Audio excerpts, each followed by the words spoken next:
Yeah, and you mentioned like a couple really key words there. One, grittiness. I mean, talk about like a gutsy win. I mean, you're down 14-0. The conditions are awful. You lost two key players to injury on the first drive, on the first possessions pretty much. And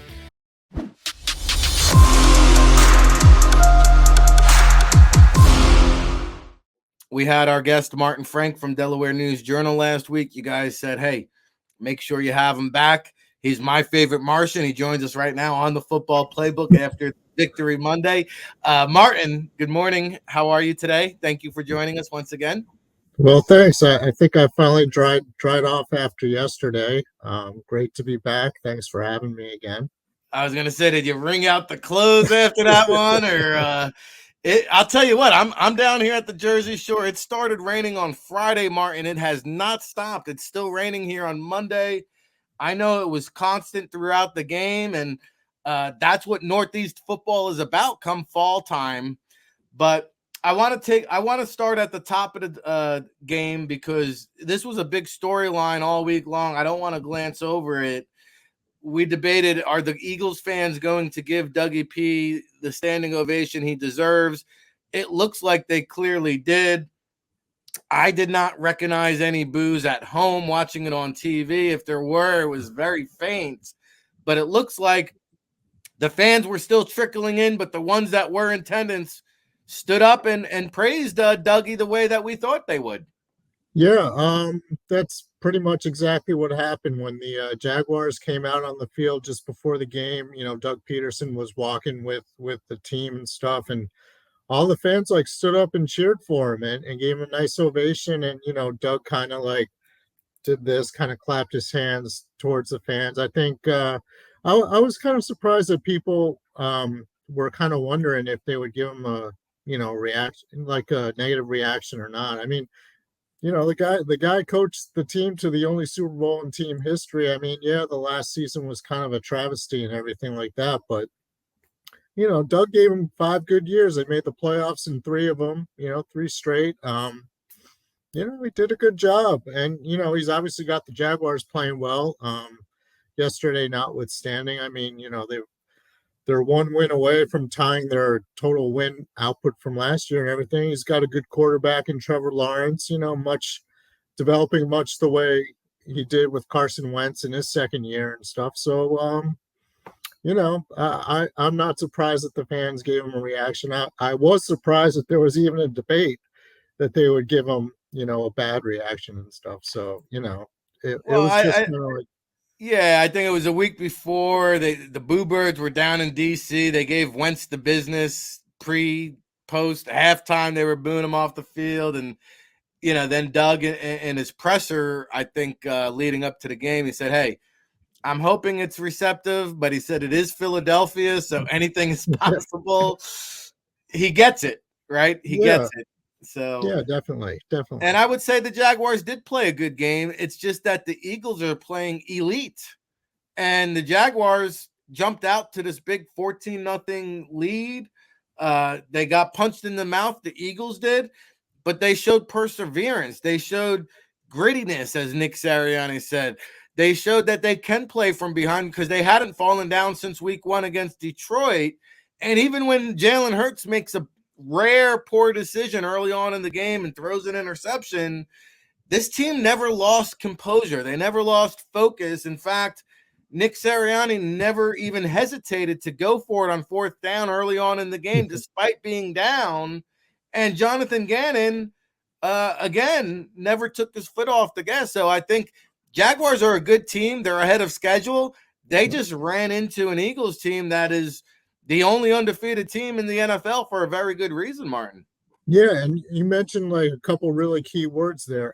One, grittiness. I mean, talk about like a gutsy win. I mean, you're down 14-0. The conditions are awful. You lost two key players to injury on the first drive, on the first possessions pretty much, and Darius Slay and Jordan Mailata. And, here they are going for it on 4th down from their own 30-yard line, converting that.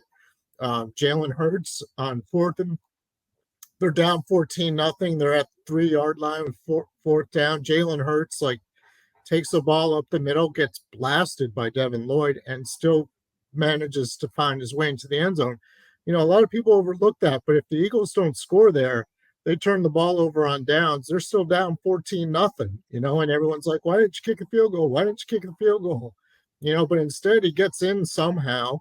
They're down 14-7, and they're right back in the game. And that kind of was, to me, the key play of the game right there, like getting that touchdown on 4th down from the 3-yard line. So just stuff like that. I mean, the way Miles Sanders ran all day, basically, they showed a lot of guts, and that was kind of like how they were winning games back in 2017 when they went to the Super Bowl. I mean, guys get injured.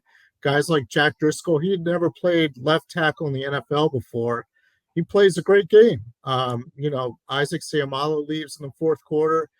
Sewell Pettis steps in, hasn't missed a beat. Darius Slay goes out pretty much for the entire game. I think he played like 3 plays maybe.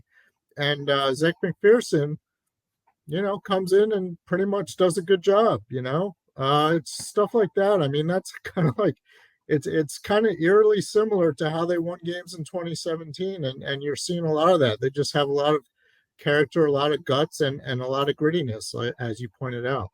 Yeah, I think the players you just mentioned didn't get enough credit because Driscoll played 76 snaps, did a great job.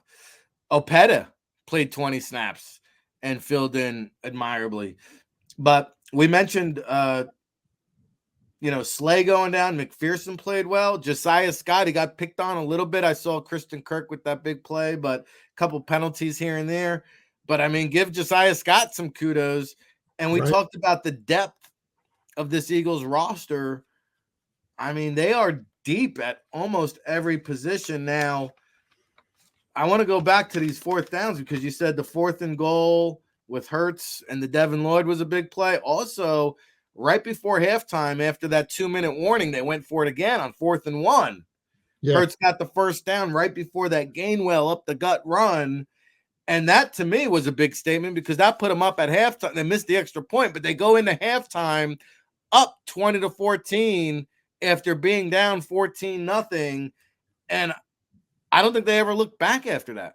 Yeah, I mean, I kind of wonder like how much of that was because of the conditions. Like, if you want to try like a 35, 40-yard field goal in that kind of weather, with the rain going sideways, the winds gusting 25, 30 miles an hour. But, Sirianni has showed that pretty much throughout his tenure that if it's like 4th down and a couple yards and stuff, they're going to go for it. I mean, they have a great quarterback who can sneak the ball up the middle and gain like 1 or 2 yards just following Jason Kelce.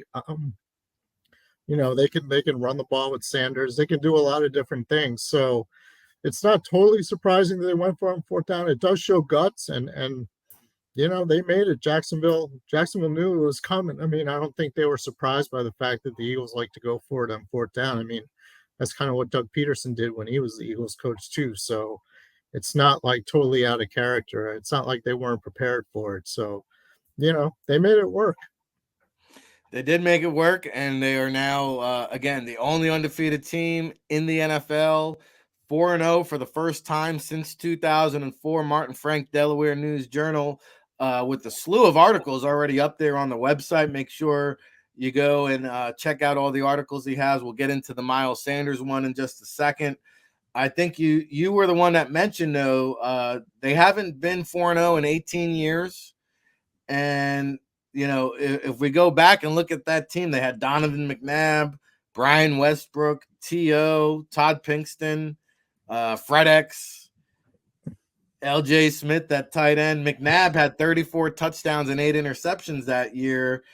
And you could make the comparison, like this might be the best supporting cast or offensive cast of characters that we've seen since that team. And I'll take McNabb and Westbrook over Hurts and Sanders, but I'll tell you what, this A.J. Brown, Devonta Smith, and Dallas Goedert, they can rival that 2004 team. This is a lot of firepower, no? Oh, yeah, absolutely. I mean, A.J. Brown has made like such an incredible difference, offensively. I mean, I wouldn't put him in the T.O. class because T.O. is one of the best wide receivers to ever play this game. I think he's like second or third all time in yards receiving. And, AJ Brown isn't quite that, but he's pretty darn good. And then, I think there's more depth. When the Eagles had T.O., you mentioned Todd Pinkston and Freddie Mitchell, but those guys aren't, the caliber of receiver that Devonta Smith, Dallas Goedert are. And, Jalen Hurts is 24 years old, and maybe he's not quite at the level that McNabb was at that point, but McNabb was a little bit older. This was like his fourth or fifth year in the NFL and everything. So, Matt McNabb had the experience factor on it. But yeah, there are a lot of similarities. You look, the Eagles have historically tried to build their team through the offensive and defensive lines. And even in 2004, they had a great offensive line, John Runyon and Trey Thomas, and defensive line. I think they had Javon Curse and, a bunch of other guys. So it's similar in that respect too. I mean, there's a formula that works, and, the Eagles have tapped into it, at least this year. It seems to be paying off so far. I mean, it's 4 games, so you don't want to like get way ahead of yourself or anything like that. But, they're going to be hard to beat. They have so many different ways that they can beat you. And we saw another example of that, like in a rainy, miserable, windy day. They found a way to keep pounding. That's right. Yeah. Martin Frank here, Delaware News Journal. I think McNabb, with the decision making, 34 touchdowns that season, just 8 interceptions. You're seeing Hurts kind of come into his own there with making smart decisions. But, you're right. In the face of adversity, they learned how to beat you a different way. Last week, Shane Steichen said, hey, it was great for us to lean on the pass and win that way. Well, this week, they won on the run. The Jaguars were number 1 in the entire NFL. They only allowed 55 yards rushing a game through the first 3 games. Here comes Miles Sanders, career high in carries, 27, career high in rushing yards, $134. Oh, by the way, our friend Trey Sermon was in there getting a little bit of action too. But Miles Sanders is a big-time story. He said half of the league is from the South, and when it's cold, the South doesn't like to tackle. He said, I knew that, and I took advantage of that. And you wrote a very interesting article on Miles Sanders that's up on the website now. And in that, you talked about some of his comments about the offensive line. The Eagles are going to have a big decision on a lot of free agents at the end of the season. If Miles Sanders keeps playing the way he did yesterday, they're going to put the Eagles and Howie Roseman in a predicament because, there's only so much cash that can go around, right? Yeah, and also, I mean, they don't like to pay for running backs because running backs typically have a pretty short shelf life in the NFL. And, Sanders is in the last year of his rookie contract. He's had some injury problems and everything like that over the past few years. So, I mean, what's his value? I mean, I think the Eagles have a certain figure in mind that they're not going to go over. And there might be a team out there that says, hey, we're going to pay for Miles Sanders. And, then it'll be up to Miles Sanders. Does he really want to leave a situation like this where he's got, a great offensive line to run behind? He's got a great quarterback in Jalen Hurts who makes his job easier because Hurts is such a threat running the ball as well. And teams have to account for that. And that's one less person that could handle Miles Sanders. And we saw lots of examples of that. Like, yeah, the Eagles ran the ball 50 times. Yeah, they rushed for 210 yards and everything like that. But it wasn't like the conventional way where they just, gave it to the running back. Everybody knew it was coming. They did it in a way in which, Jalen Hurts has to be accounted for. So, like, if he does an inside handoff to Miles Sanders and keeps going to the outside, there's a defender that has to stay with Hurts as he runs to the outside. And that, like, takes away one person who could possibly tackle Miles Sanders. So if Miles Sanders breaks a tackle, he's got one less defender to worry about.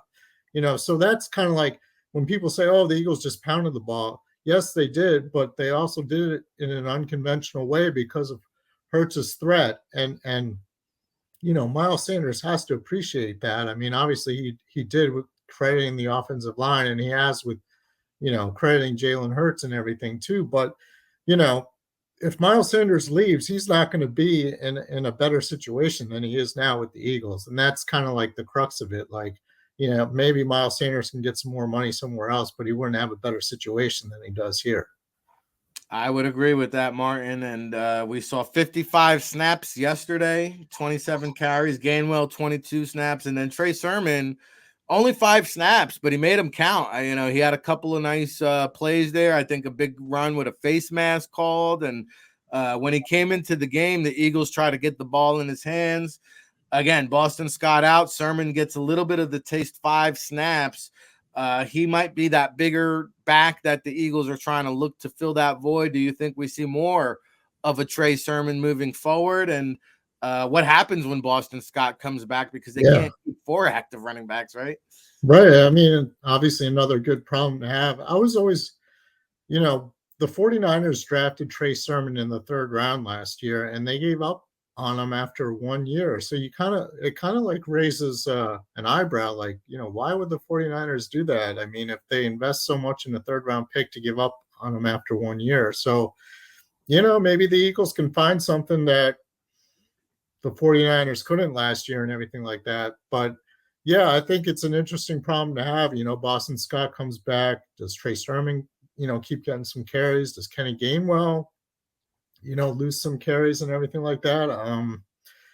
It's obviously a good problem to have, with depth and everything like that. But, we saw last year when they had Jordan Howard, like Kenny Gainwell was typically the odd man out. And I would think if Boston Scott comes back, it might be the same case, this year, as long as, Sanders and Scott and Sermon are healthy. It just, I mean, Kenny Gainwell does provide value in the sense that he's a good receiving back on 3rd down, passing situations and everything like that. But I think Sermon and Scott are more dependable. Maybe they're bigger backs. They can kind of gain some yards here and there when you need them on 1st and 2nd down. And, it'd be interesting to see how it all plays out. And we'll find out soon enough, I guess. Yeah, the chat room tends to agree with you when it comes to Kenny Gainwell. And, Sermon, I think, was 88th overall. I know he battled some injuries there coming out and during his time in San Francisco. Coach John DeFilippo was on with us Friday. He made a good point. Mike Shanahan used to always pluck these running backs off the street, these undrafted free agents, Orlando Gary, Mike Anderson, the list goes on and on. Kyle kind of doing a lot of the similar things in San Francisco. If you look at Jeff Wilson and guys like Matt Breida in the past, I mean, he feels like the running back position is indispensable, which makes you wonder why they drafted a running back so high to begin with. Exactly. But, you do. I liked Sermon coming out of Ohio State. He was an electrifying player. So I like the roll of the dice by Howie Roseman here. Sometimes you catch lightning in a bottle. A fresh start could do a lot of good. And we're talking to Martin Frank, who always brings a lot of good to the football playbook. I know a lot of Eagles fans are concerned with the injuries yesterday coming into the game that occurred during the game. We talked about Boston Scott was out. Avonte Maddox was out. Darius Slay plays 3 snaps. He came into it with, I believe, a lingering back injury. Then he leaves with a forearm. He was in and out of the injury tent there, Martin. Have you heard any updates on Darius Slay in terms of the forearm? I haven't today, but saw him yesterday in the locker room. When we were all talking to James Bradbury, and we were asking him, like, how's the arm? You okay? He's like, yeah, I'm good. So it didn't seem like it was anything serious. I mean, I kind of get the sense that he'll be able to play next week. We'll be talking to Ric Serritella later this afternoon and hopefully get an update from him. But it didn't seem like a serious injury. So I would tend to think that he'd be okay for next week. Yeah, in fact, he was in a joking mood. Was he the one that was asking, hey, you got to ask Bradbury why the Giants let him go? Exactly. Yeah, it was right around that time. He was we were asking Bradbury about his game, and Slay was right next to him saying, hey, you guys are asking the wrong questions. You got to ask him why the Giants ever let him out the building. So, and he's got a point. Well, I can answer that one for you. It's 2 words. David Gettleman. Yeah, I know. You know, when I you got know. 48 million dollars in dead cap money, and you're Yeah. paying guys like Kenny Galladay 18 million a year, you know, Bradbury was just a cap casualty. They would have loved to have him. But you know, Yeah. the Eagles reaped the benefit there for sure. But I thought that was a good lighthearted moment after the game. Jordan Mailata, you know, he, as you mentioned, 3 or 4 snaps, 6 snaps, and then he leaves the game with the shoulder injury. It sounds like if it was a playoff game, he may have played or re-entered the game. It's earlier on in the season. Was this a more precautionary thing, or is this something that could linger long term, do you think? Yeah, I don't know. Shoulder's a tough injury, especially for an offensive lineman. I'm hoping we get more of an update today. I mean, he seemed like I saw him in the locker room yesterday. He seemed okay. Like, it wasn't in a sling or anything like that, which, to me is a good sign. But I mean, he might have to miss some time. I mean, we'll hopefully find out more from Sirianni later today. But they do have an interesting dilemma. I mean, as well as Jack Driscoll played yesterday and everything. I mean, Andre Dillard can come off IR, as soon as this week. And, if he's ready and up to speed and everything like that, and Mailata has to miss like a week or two, I mean, do you put Andre Dillard in there? Do you keep Jack Driscoll in there? I mean, how do they handle that? It'd be interesting to see because before the injury, I mean, Andre Dillard was playing pretty well in the preseason and everything like that, and he's probably good enough to start on a number of teams in the NFL. So, that might be another dilemma. I mean, it's obviously a good problem to have, and it shows how deep that offensive line is. I mean, they can just plug in player after player and keep dominating and running the ball and throwing and everything like that. I mean, I saw a stat that Lane Johnson, Kelsey, and Driscoll, maybe something like that, like didn't allow a single pressure or hurry, let alone a sack. So, I mean, those guys pretty much just dominated Jacksonville. Yeah, I think I saw in your article too. Driscoll hadn't played tackle since his days at UMass, which was 7-8 years ago. Yeah. So very I mean, interesting. he'd been doing that in practice and everything because, like, Jeff Stoutland, the offensive line coach, likes to cross train guys at different positions. So, it wasn't totally unexpected that he'd have to play left tackle if something happened to Mailata, but he hadn't done it in the NFL, so it was interesting. Yeah, I mean, listen, if Mulata's hurt and has to miss a game, it's not the worst thing. Maybe you start Andre Dillard and shop him for a trade chip. I know Rashard Penny's a guy that's been dangled there in Seattle going into his last year, had a big day yesterday. Maybe Trey Sermon's performance maybe erases the need for a bigger back, but Dillard for Penny was brought up on this show last week. Could be in the cards. We shall see. Martin Frank, I know you got to go soon. Just a couple more questions sticking with the injuries. Patrick Johnson looked like he was in and out of the game with a head or concussion. Looks like he's going to be entering the concussion protocol. Is that accurate? Yes. I mean, I think especially after last week with Tua, there's going to be like little wiggle room as far as a head injury or concussion and everything like that. So I think Kyron Johnson, another linebacker, also suffered a head injury. So yeah, they're going to have to go through the protocol. I mean, whether or not they can play next Sunday against Arizona, that would be probably won't be determined until later in the week. But yeah, those two definitely are in the concussion protocol, and we'll see how long that takes. I mean, it's hard to tell, but I think like with everything that happened last week, teams are going to be extra careful, or the NFL is going to be extra careful to make sure these guys are fully cleared before they can play. Yeah, I think the NFL and NFLPA implemented the Tua rule, and I'll talk more about that after the commercial break. And I mentioned the Mulata injury. I should have stayed on the offensive line with Sayamalu. I know he left with an ankle. We mentioned Opeta played 20 snaps, Sayamalu 62 snaps. What's the latest on Isaac Sayamalu's ankle there? Do you know? Yeah, I'm not exactly sure. I didn't really see him yesterday and everything and haven't gotten an update, but another interesting question is, they put Suo Peta in there, and they have Cam Jurgens, the second round pick, who he's being cross trained at guard as well as center. So Good point. I Good was kind of point. curious as to why he didn't get a chance, but maybe that changes as if Samalo's out for a couple weeks or something like that. We'll see. Again, it's another example of their depth. I mean, they can plug in a second round draft pick, but they didn't.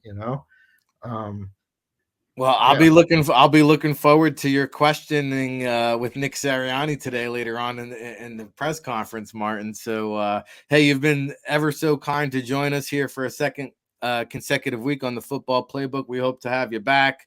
Tell the listening audience at home, I know you already got the content flowing at the Delaware News Journal. I saw you put out a couple articles since the game ended. What do you got on deck for us?